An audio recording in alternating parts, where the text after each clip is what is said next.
So right now we're going to show you a couple quick techniques on how to move a civilian through an apartment. A lot of times in this type of training, when you're involving, rescuing a civilian, people use mannequins or dummies, okay? When people are dragging a mannequin or a dummy around a room, oftentimes when they get tired, they just drop the mannequin. If they get stuck on a corner, they just pull harder, and eventually that dummy will come. Using a real person, you have to take a little bit more care, and we noticed in training when we tried this last year, people took it more serious and worked together, and we actually got to see, whenever the instructor played the role of the victim, we actually got to see what worked, what didn't, what was painful, what worked fast, what worked slow, what worked against it. We saw people work against each other, so we saw a lot of different things playing the role as the victim. So right now I'm gonna have Justin get into a few basic techniques, whether you find somebody head first or feet first, where you don't have the option to kind of move the body around, you have to deal with what you find. So the vast majority of victims that you find in a building are pulled out in the manner in which they present to the rescuer. What I mean by that, in this case right now, Captain Hayes has presented feet first towards me. That's the vast majority of the time he's just going to be drug out feet first. This works well on first floor or single floor rescues, but obviously when we get to a staircase, we can't drag somebody down the staircase feet first, so we have to transition our drag at that point. Additionally, people are typically found face down on the ground because they're trying to get that last gasp of air out of the ground. The way the body mechanics work, we need them to be drug on their back. So that way that their body movement and their muscles and their bone structure can work for us as we're dragging them out of the building. If you find a victim that presents feet first and face down, you don't need to go all the way up to their shoulders to roll them onto their back. All you have to do is cross their legs, and you just basically grab their ankles or their shins and twist, and their bone structure is going to roll on itself and it's going to cause them to flop over. If they're a larger individual or a little bit bigger in size than the rescuer, you may need to move up around the knees and be able to twist them in that sense. So first thing you do is you come up, twist their ankles, one hand on the bottom of the ankle, one hand on the top, you roll them right over, maintaining control of the ankles. If they're a larger individual, you may want to move up to their knees, or you may want to kind of grab their legs like this and roll them over in that manner. But for someone of similar size as you, you can do it right from the shins. We're going to roll them over here, maintaining control of the ankles. Once you've rolled them over, you want to transition into dragging them. For someone who is a bigger size than the rescuer, the easiest way to drag them out is feet first, capturing their legs or their ankles. Best way to do this, you just hold their ankles from when you rolled them over, bring them up on your thigh, swim your arm completely around under them, and now you're locking your arm back in on their ankles and that bone structure, and you're not going to lose your grip when your grip strength goes. And then you can just move backwards and you can pull them out the building. So some of the techniques we're showing, I'm dressed in a t-shirt and pants. Okay, the statistics prove that most victims who are found in fires that are pulled out by a rescuer are after midnight, are usually wearing hardly anything at all, and the average American is not my size, unfortunately. So right now, this is pretty smooth floor. It's pretty easy going. We're trying to keep it as basic as we can, but you have to understand that in a real fire, when temperatures easily exceed 160 degrees, the skin changes. So that's why we're stressing locking back in on yourself, because you will slip right off. And there is not gonna be gear or an SCBA to grab onto like you would with a firefighter that you are attempting to rescue. With a civilian, they're usually wearing nothing at all, or something that you can't grab that won't just rip right off. So Justin is using, he's being a little bit dramatic with his movements, showing you how he's locking back in on himself. Remember, you will slip right off the victim. A civilian victim, their skin will be greasy and oily.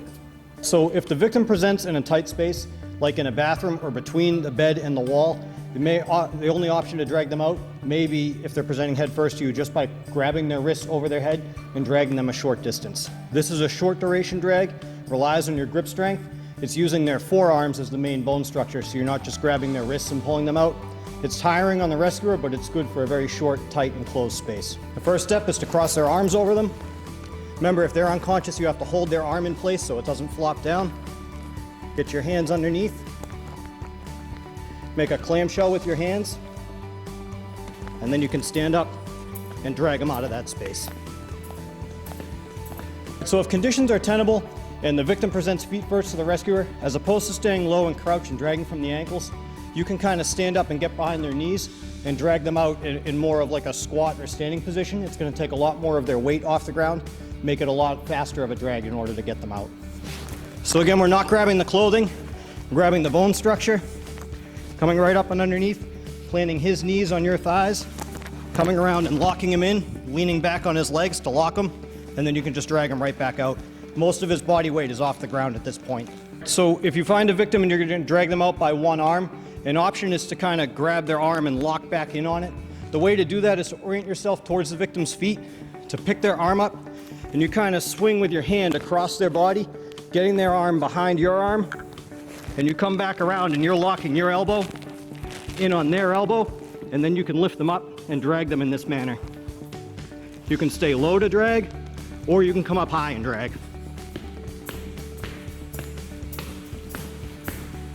An additional option is to kind of sit the victim up and bear hug them to drag them out. If you have an additional rescuer or a partner with you, you want them backing you up, guiding you towards the exit. If they try to pick up their feet, you're going to bend the victim in the middle, and it's kind of counteractive to the drag. It makes it a lot more challenging. It's pretty tiring on the rescuer. You need to be looking away from the victim because of your face piece and your helmet. So you're doing it almost by feel as opposed to being blind. So you're doing everything by feel. That's why it helps to have the additional rescuer or your partner guiding you out as opposed to trying to help you with the lift. In order to get them in a seated position, you have to kind of force your hands underneath their shoulders. Again, we're not grabbing clothing or skin because we're anticipating that that's not going to be available to us. Once you get them into a seated position, you're going to put your body weight into their back with your shoulder, so that way you can hold them there and catch your breath. From that point on, you're going to move into the drag. Once you're ready to proceed, find a wrist, grab the wrist, control the wrist from the outside arm, and then you can pull them back in like a bear hug.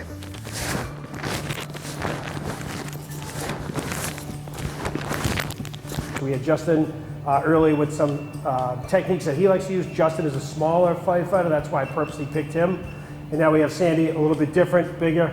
I wanted to show you that two different types of our firefighters that we have, one big, one smaller, able with good techniques to move a civilian in tight quarters. So this training, we're just going to try to give you some more tools for your toolbox when it comes to either victim removal or victim drags. One of the first things we always find out is people that have rescued other civilians is they always say they were sweaty. And that's from twofolds. One is either the fight or flight, they become sweaty because they're trying to get themselves out of a situation that they're in, or it's the temperature in the room changing their skin tone. So as a fireman, expect them to be slippery. Typically, most people are either gonna grab and they're gonna try to yank, and what happens is as they start sliding out of your hands, you start clamping down, and the very first thing that you lose is your grip strength. Once you lose that, it's very hard to recover. The other one they do is they'll try to sit them up, and almost like a bear hug, and when they go to stand up, what happens is their arms fold in, and they slide right through your hands. Most people are gonna keep doing the same thing. They're gonna come in and try to get tighter, and it's gonna be the same thing. They're just gonna slip right through your hands. So one of the things that I try to do is I wanna try to lock my victim into me. So here, I have space. What I wanna do is come in tighter, and I'm gonna try to grab my elbow, so I'm locking his forearm or upper arm into his head. Now if I need to stand, if I need to drag, I'm a lot tighter, and the chances of him slipping through your hands are minimal. If you have a big person and you can't grab on, the other thing I'll do is I'll try to grab onto their forearm, or I'll grab both their wrists like this.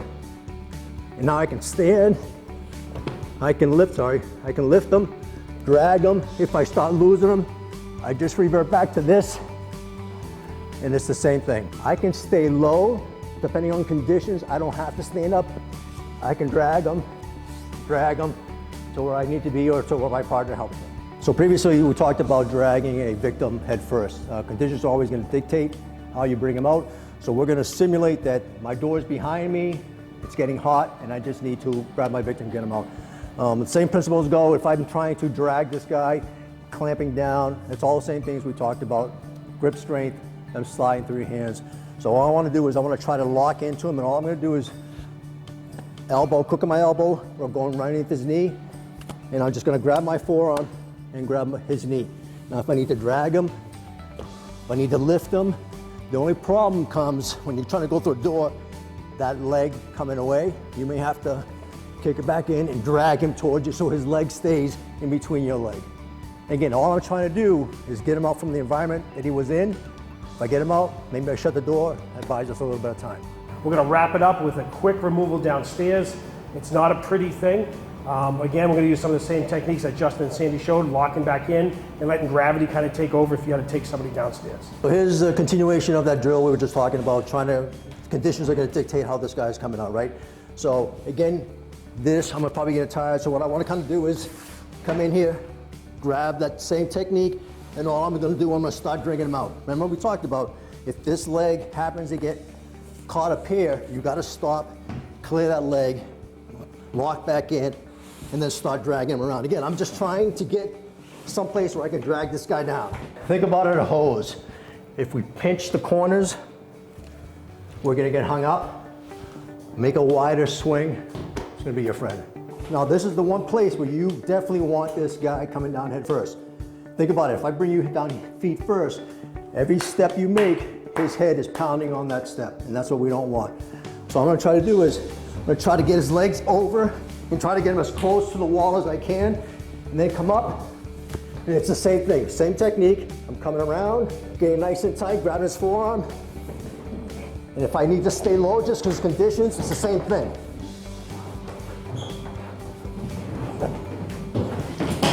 Right? If I have the chance to sit him up more, and control him a little better, it's the same thing. I'm letting gravity help me.